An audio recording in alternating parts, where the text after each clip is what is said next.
Hello. Please hit like button and subscribe my channel. Also press bell icon for future video notifications. Thanks.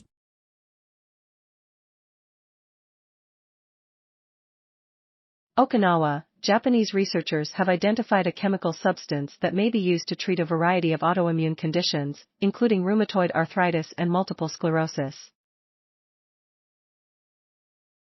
Some illnesses develop when the immune system of the body malfunctions.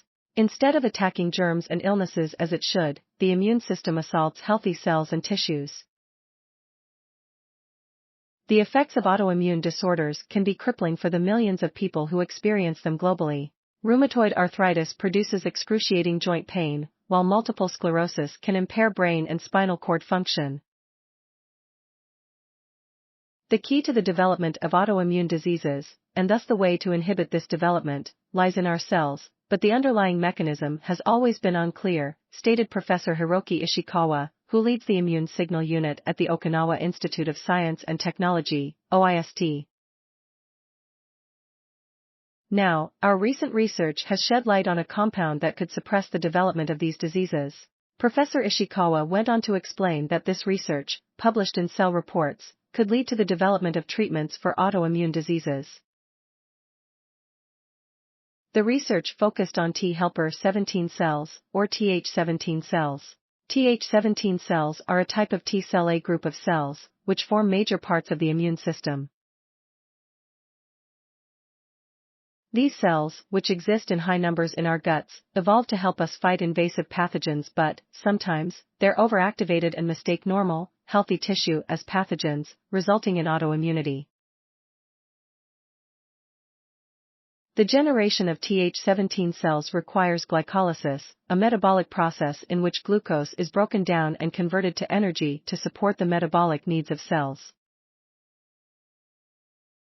Glycolysis is essential for the growth of not only Th17 cells but also a variety of cells in our body.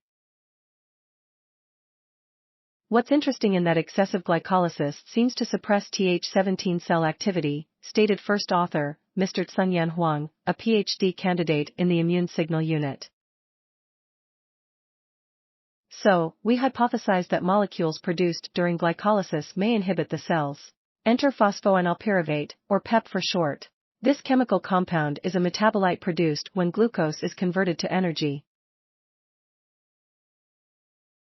Since it is part of such an important process, PEP is generated every day in our bodies. The researchers found that treatment with PEP can inhibit the maturation of Th17 cells, leading to resolution of inflammatory response.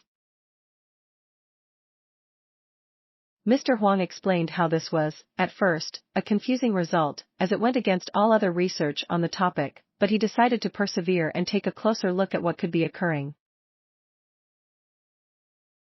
The research led them to a protein called Jun-B, which is essential for the maturation of Th17 cells.